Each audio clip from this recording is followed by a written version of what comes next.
네, 소개 말씀 감사드립니다. 굉장히 어려운 주제를 주셔서 고민을 많이 했는데요.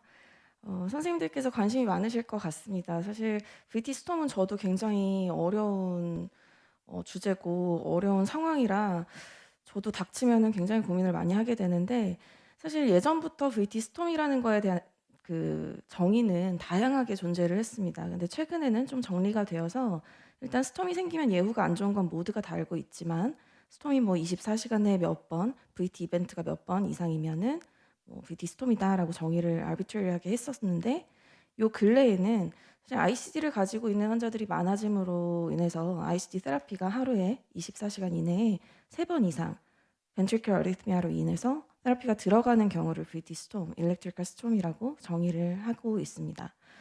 그래서 흔히들 아시는 것처럼 이런 일렉트리컬 스톰은 라이프 트레트닝한 신드롬을 얘기를 하고, 대개는 서스테인드 그리고 리커런트하게 발생을 하는 걸로 인해서 헤모다이나믹 인컴패티빌리티를 이제 만들죠. 그래서 환자들도 언스테이블하고 의료진도 굉장히 동요되기 쉬운 그런 상황이 됩니다.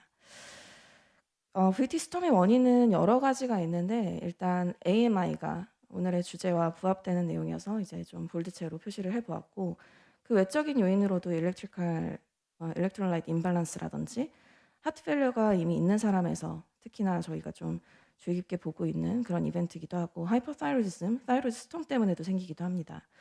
시비어 인펙션이나 약제로 인한 아리트믹 에이전트로 인해서 안티아리트믹 에이전트를 잘못 사용하거나 아니면 과용으로 사용했을 때 VT 스톰을 유발하기도 하고요. 또 그 카디오바스큘러 서저리를 하고, 특히나 하트 서저리를 하고 나서도 VT 스톰이 일어날 수 있습니다. 일반적으로 이스케믹 VT 스톰, 이런 이스케믹 VT가 생기는 기전으로는 가장 흔하게 알려진 기전은 리엔트리입니다.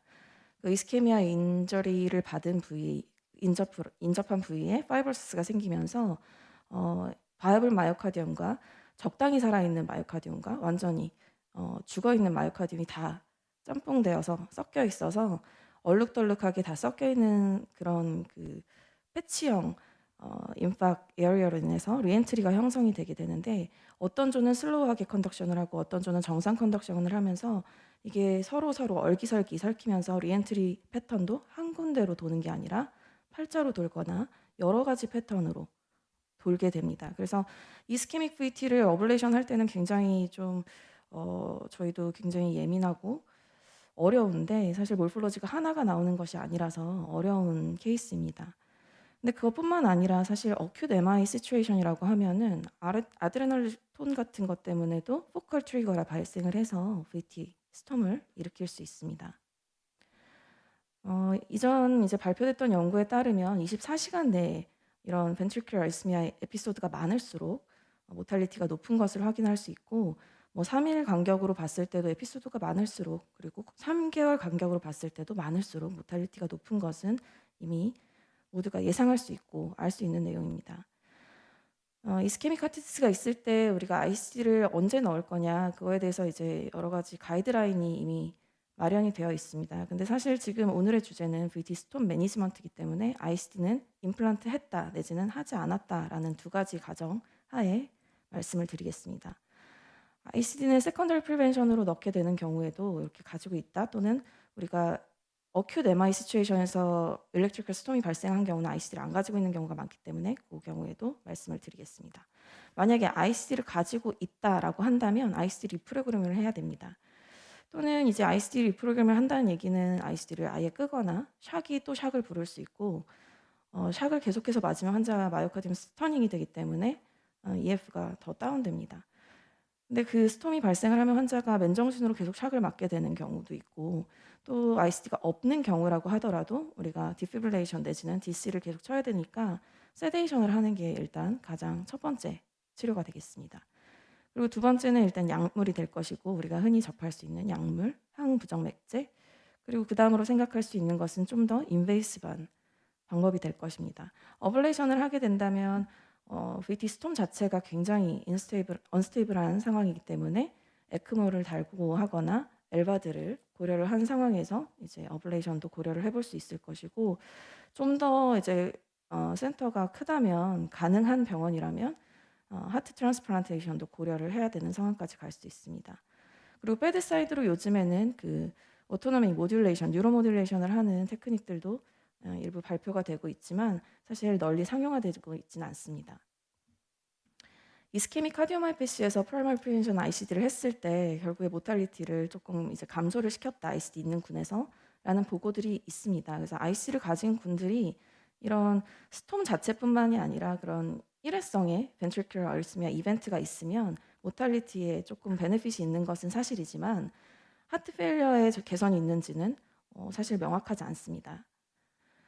우리가 VT 이벤트를 이제 페인 프리 스터디에서 발표를 한 걸 보면은 실제로 VT라고 벤트리큘러 아리스미아라고 분류를 했던 모든 그 사이클렌스를 보자면 벤트리큘러 피브릴레이션에 해당하는 요 까만색 부분은 실제적으로 10%에 불과합니다. 근데 여기 VT라고 분류됐던 요 회색 부분은 비교적 우리가 슬로우 VT, 환자들이 헤모다이내믹하게 그렇게 언스테이블하지 않은 경우가 많거든요. 그래서 이런 경우가 오히려 절반 이상을 해당을 합니다. 근데 이런 환자들한테 전부 다 샥을 줘야 되냐? 저는 사실 이 스터디뿐만 아니라 우리가 그 이후에 나온 여러 가지 스터디에서도 아까도 말씀드렸듯이 ICD 샥 자체가 환자의 마이오카디얼 스터닝을 유발하기 때문에 샥은 최소화하는 것을 이제 권하는 방향으로 가고 있습니다. 그래서 이렇게 슬로우 VT 존에 해당한다면 ATP, 안티타키카디아 페이싱이라는 샥 직전에 우리가 줄 수 있는 ICD 모드가 있습니다. 테라피 모드. 그래서 그런 걸로도 터미네이션이 잘 되기 때문에 이렇게 보시면 ATP 암에서 70% 이상에서 터미네이션이 되고, 그리고 심지어는 이렇게 시작이 됐다가 IC에서 디텍을 시작을 했는데 샥이 들어가기 전에 조금 길게 모니터링을 하라고 우리가 설정만 해놓으면 저절로 터미네이션 되는 경우도 30%에 해당이 됩니다. 그래서 샥이 굳이 반드시 매번 필요하진 않다는 거죠. 샥이 샥을 부르는 상황이 되기 때문에. 그래서 패스트 VT나 VF 존에서만 패스트 VT 존도 가능하다면 ATP를 먼저 설정하거나 VF 존에서만 샥이 들어가게끔 설정을 하는 조금 케이스 바이 케이스로 이제 나이나 컴바인드 아리스미아 내지는 도큐멘티드 VT가 있다면 이 세컨더리 프리벤션이라면 이런 거에 대해서 ICD를 프로그래밍을 잘 하는 것이 일단 가장 중요합니다. 근데 ICD가 없다면 우리가 가장 먼저 해야 되는 것은 기본적으로 그 카디악 라이프 서포트를 진행을 해야 되고, 환자가 아드레너직 톤을 조금 다운 시켜야 되기 때문에 저희가 세데이션을 사실 간과하는 경우가 굉장히 많거든요. 그래서 세데이션이 가장 중요하다고 저는 생각합니다. 일단 세데이션을 시키고 필요하다면 벤트 케어를 하고, 그리고 좀 환자가 레미펜타닐 내지는 프로포폴 같은 거를 투약을 하면서 환자를 좀 일단 딥 세데이션을 시키는 걸 권고를 하고 그 다음에 항부정맥제를 고려를 합니다. ICD가 있다면 다음과 같이 이제 프로그래밍을 아까 말씀드렸던 것처럼 ATP를 좀 더 이용을 해보거나 샥을 부르는 그런 진짜 VT 스톰인 ICD 샥이 계속해서 들어가는 상황이라면 차라리 ICD 테라피를 꺼라라고 권고를 하고, 그 외적으로 우리가 베이직 라이프 서포트를 함에도 불구하고 환자가 헤모다이내믹하게 언스테이블하다면 IBP 내지는 카테터 어블레이션, 에크모 상태에서 이런 거를 고려를 하게 됩니다. 일부 이제 또 연구에서 IC를 가지고 있는 포스트 MI 환자에서 이스케믹 카디오마이패티 환자에서 리커런트한 벤트리큘러 아리스미아가 발생을 했을 때 어블레이션을 한 것과 안티어리스믹 에이전트를 에스컬레이션 한 거를 비교를 해보았더니 사실상 프라이머리 아웃컴에서는 아주 데스에 있어서는 통계적인 유의성을 보이지는 않습니다. 근데 리커런트 VT 이벤트나 ICD 샷 같은 거에서는 조금 이게 조금 감소를 시킨다는 경향성을 보이고 있고, 이 클래스 A 같은 경우는 완전하게 VT 포커스를 제거를 했다, VT를 일리미네이션 했다, 어블레이션 한 경우를 얘기를 하고, B는 파셜 석세스를 한 경우, C는 어블레이션 페일한 경우를 비교를 해보면 확실히 어블레이션 성공한 경우가 사망이라든지 이런 리커런스가 확연하게 줍니다. 또한 마찬가지로 일렉트릭 스톰 리커런스도 줄고요. 하지만 이게 항상 이렇게 보장이 되냐, 이스케믹 VT를 우리가 어블레이션을 항상 이렇게 풀 석세스를 할 수 있느냐, 그게 고민인데, 아까 말씀드렸다시피 환자가 굉장히 언스테이블하니까 에크모를 달고 들어가야 되는 경우가 많고 항상 이런 상황이 여의치는 않습니다. 모든 센터에서 다 가능하지 않습니다. 그러면 어블레이션 아웃컴을 여러 스터디 그룹에서 이제 발표를 했는데 VT 리커런스 이벤트를 보시면 굉장히 실망스럽습니다. 아까의 그 논문과는 좀 다르게 리커런스가 또 있다는 거죠. VT는 언젠가 또 재발을 많이 하고, 스톰이 재발하는 경우도 심지어는 많은 그룹에서는 35%까지 재발을 하고 이렇게 일부 그룹에서는 0%지만 팔로업 기간이 조금 짧습니다. 그 외에도 요즘에 이제 또 많이 발표되고 있는 것은 그 파라볼테블 체인 그 블럭을 시키는 그런 뉴로 모듈레이션입니다. 사실 그 우리나라에서는 아주 흔하게 하고 있진 않은데 중앙대 강기훈 선생님이 또 이런 논문을 내셔서 이런 부분 토라식 그 에피듀랄 애네스테시아를 통해서 VT를 좀 억제할 수 있다라는 그런 데이터를 또 발표를 하신 바가 있습니다.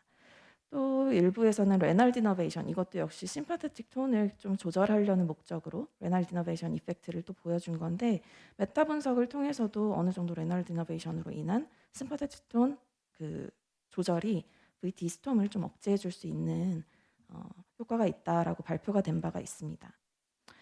이제 임상에서 이제 우리가 결정해야 되는 가장 중요한 약제인데요. 베타 블로커는 포스트 MI 환자에서 대부분 투약을 하고 계실 거라고 생각을 합니다. 근데 이제 일렉트리컬 스톰에서는 에스몰롤은 권하지 않습니다. 메토프롤롤은 우리나라에 없고 프로프라놀롤 같이 조금 이제 브로드 옛날 베타 블로커가 오히려 좀 더 권고가 되고요. 근데 이런 약제를 항부정맥제를 선택하시기 전에 딥세데이션을 꼭 기억을 해주셨으면 좋겠고 이제 ICMP 내지는 어큐트 MI 시츄에이션이라면 아미오다론이 가장 그래도 결과가 좋은 것으로 나와 있습니다. 소탈롤은 사용할 수 없다라고 나와 있고 클래스 1 에이전트 중에는 프로카이나마이드 같은 계열은 오히려 모탈리티를 증가시키는 것 때문에 절대 사용하면 안 되고 리도케인이 어큐트 이벤트에는 효과가 있다라고 우리가 알고 있지만 사실은 레커멘드가 되지 않습니다. 쓸 수 있는 약제는 프로프라놀롤 그리고 아미오다론 정도가 되겠습니다. 스톰이 생기고 환자가 다행히도 바이탈이 스테이블하다면 이제 ICD가 없다라고 생각을 한다면 베타 블로커를 우선 사용을 합니다. 그리고 원인에 따라서 요걸 매니저블한 리버서블 커즈가 있다면 그거를 치료를 해주고 그럼에도 불구하고 벤트리클 알스미아가 지속이 된다면 이제 아미오다론이라든지 소탈롤은 기록이 돼 있지만 사실 ICMP 같은 경우에는 권고가 되지 않습니다. 딥세데이션은 반드시 하고 필요하다면 카테터 어블레이션 그리고 뉴로모듈레이션을 고려를 할 수 있습니다. 카테터 어블레이션 할 때는 에크모나 엘바드 같은 그 좀 벤트리클 어시스트를 좀 할 수 있는 그런 상황에서 시술을 해야 되고 이제 이런저런 모든 방법이 다 안 된다라고 하면은 카디악 그 트랜스플란트를 고려를 하게 되겠습니다. 그래서 제 이제 연재의 마지막 이제 테이크홈 메시지는 딥세데이션을 잊지 말아 주셨으면 좋겠습니다. 환자들이 깨어나고 나서도 트라우마에 시달리는 경우가 많고 다행히도 잘 회복을 해서 퇴원을 하시게 된다면 PTSD가 정말 오래 갑니다. 이거는 ICD를 넣어야 되는 경우들도 마찬가지고 넣지 않는 경우도 살아나도 산 게 아닌 것 같은 그런 상황이 되기 때문에 이걸 반드시 기억을 해주셨으면 좋겠습니다.